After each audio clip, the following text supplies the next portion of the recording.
Kali ini kita akan menceritakan tentang kelebihan orang yang bersembahyang jemaah.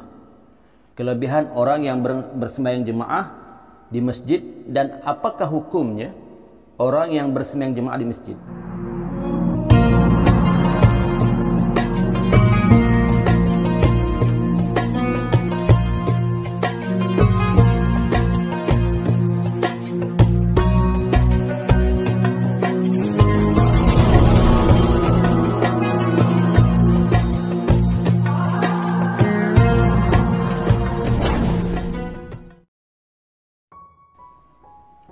Alhamdulillah, bertemu kembali. Assalamualaikum warahmatullahi wabarakatuh. Alhamdulillah wa syukurillah. Wassalatu wassalamu ala rasulillah wa ala alihi wa sahbihi wa man tabi'ahu wa wala. Para penonton yang dikasih sekalian, seperti mana di awal-awal tadi bahawa kita akan ceritakan tentang kelebihan sembahyang berjemaah di masjid dan apa hukum sembahyang berjemaah di masjid. Ya. Yang pertama sekali kita baca tentang hadis mengenai kelebihan orang yang pergi ke masjid dengan tujuan untuk salat berjemaah, ya. Hadis ini diriwayatkan oleh Imam At-Tabarani, ya. Sesiapa berjalan untuk berjemaah sembahyang fardu, maka samalah seperti berjalan untuk menunaikan fardu haji. Dan siapa yang berjalan untuk menunaikan sembahyang sunat, samalah seperti berjalan untuk mengerjakan umrah sunat.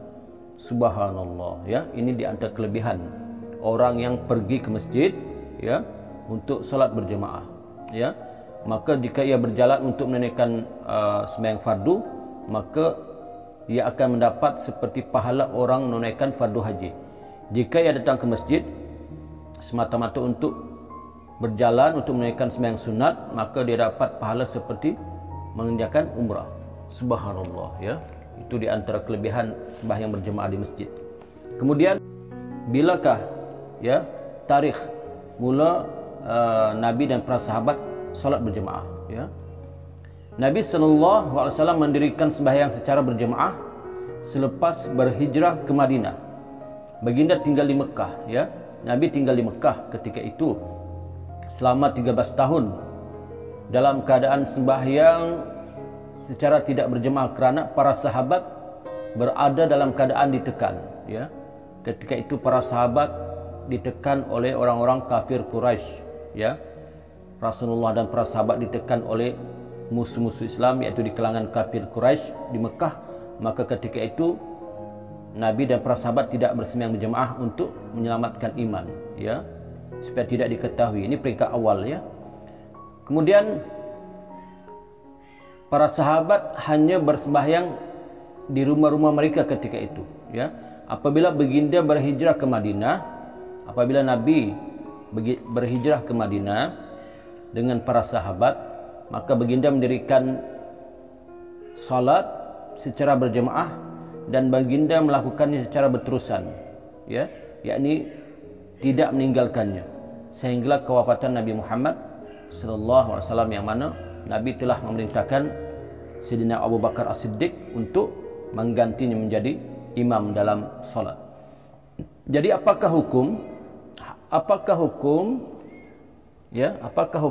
menunaikan salat berjemaah di masjid, ya, di masjid, ya.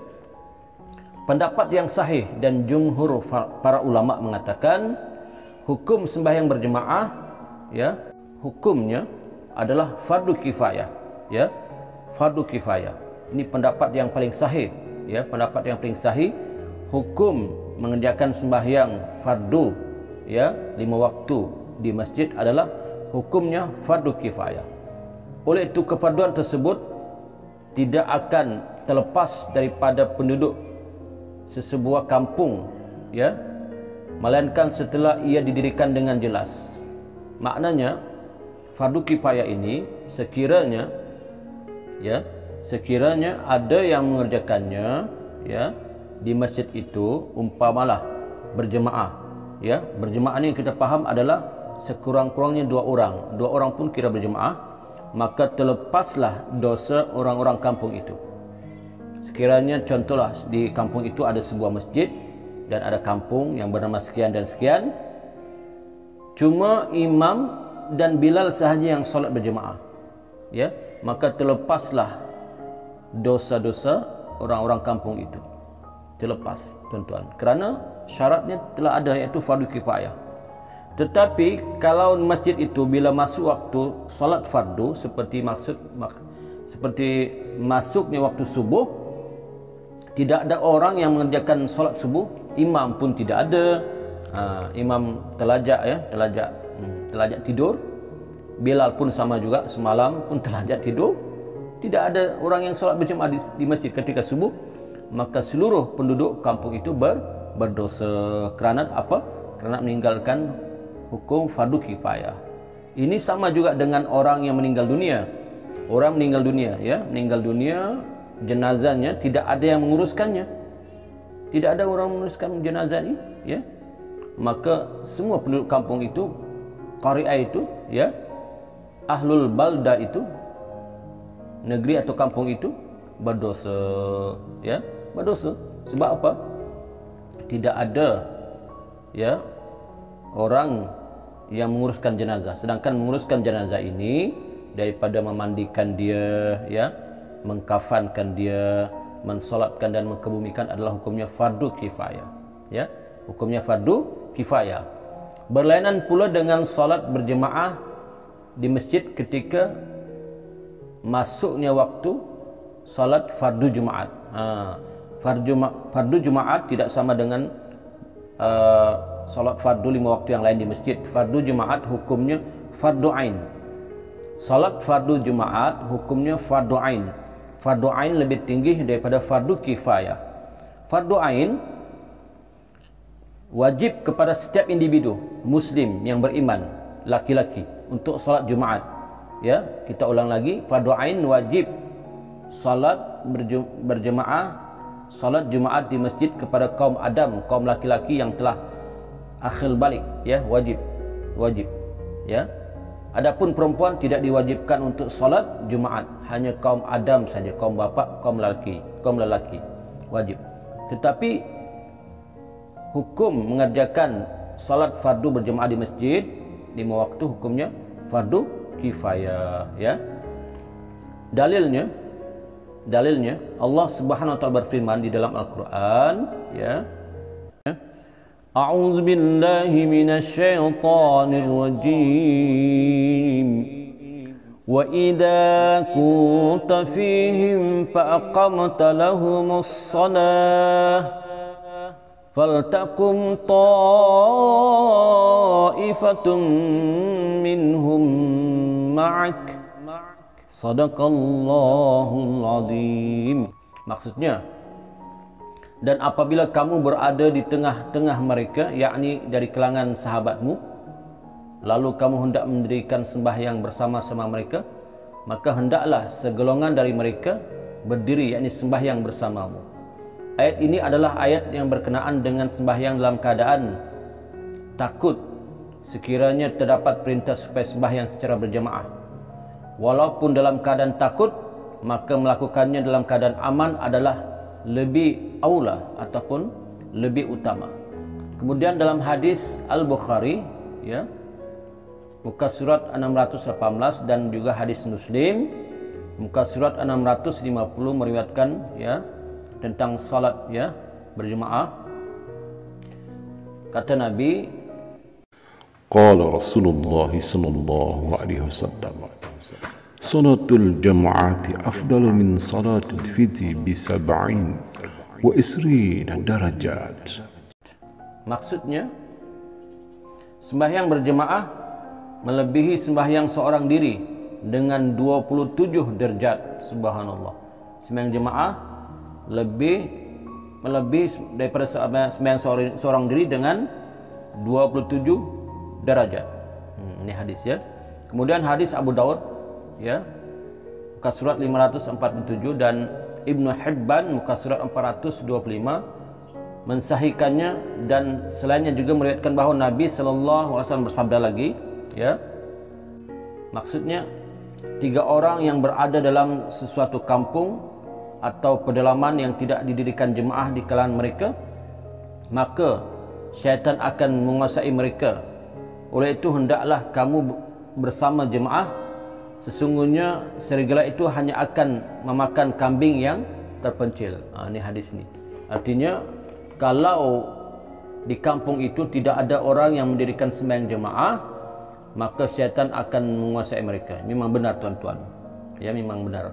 Kerana solat berjemaah ini banyak kelebihannya. Di antaranya tuan-tuan, dapat menyatukan hubungan silaturahim di antara sesama orang dalam kampung itu, ya, merapatkan ukhuwah, bahkan dapat saling kenal mengenal di antara satu sama lain, ya.